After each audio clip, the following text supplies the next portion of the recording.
మీ సంతాన కలను నిజం చేసుకునేందుకు ఈ రోజే 49 సంప్రదించండి 9390501418. 3 రోజులుగా వరుసగా తగ్గిన బంగారు ధరలు ఒక్కసారిగా మళ్ళీ పెరిగాయి. ఇకపై గోల్డ్ ఇంకా పెరుగుతుందా లేక మళ్ళీ తగ్గే అవకాశం ఉందా?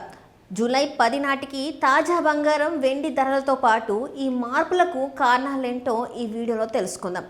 భారతదేశంలో బంగారానికి ప్రత్యేక స్థానం ఉంది. పెళ్ళిళ్ళు, పండుగలు, శుభకార్యాలు ఏమైనా సరే బంగారు కొనడం అనేది చాలా కుటుంబాలలో ఒక సాంప్రదాయంగా మారిపోయింది. అందుకే బంగారం ధరల్లో చిన్న మార్పు వచ్చినా ప్రజలు ఆసక్తిగా గమనిస్తూ ఉంటారు. ఇటీవలే 3 రోజుల పాటు వరుసగా బంగారు ధరలు తగ్గడంతో కొనుగోలు చేయాలనుకున్న వారికి ఊరట లభించింది. అయితే ఆ తగ్గుదలకు ఇప్పుడు బ్రేక్ పడింది. జూలై 10న దేశీయ మార్కెట్లో బంగారు ధరలు మళ్ళీ పెరిగాయి. అంతర్జాతీయ మార్కెట్లో బంగారు ధరల్లో వచ్చిన మార్పులు, డాలర్ బలపడడం, అంతర్జాతీయ ఆర్థిక పరిమాణాలు, భౌగోళిక ఉద్రిక్తతలు వంటి అంశాలు బంగారు ధరలపై ప్రభావం చూపుతున్నాయి. ఇలాంటి పరిస్థితులలో పెట్టుబడిదారులు సురక్షితంగా పెట్టుబడిగా బంగారాన్ని ఎంచుకోవడం కూడా ధరలు పెరగడానికి ఒక కారణంగా చెప్పవచ్చు. ఇప్పుడు హైదరాబాద్ మార్కెట్లో తాజా ధరలు ఎలా ఉన్నాయో చూద్దాం.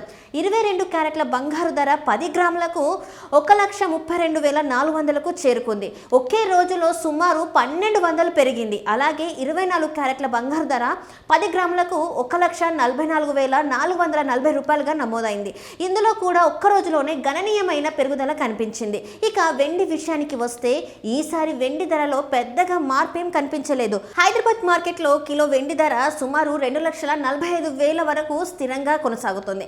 అయితే బంగారు ధరలు ప్రతిరోజు మారుతూ ఉంటాయి.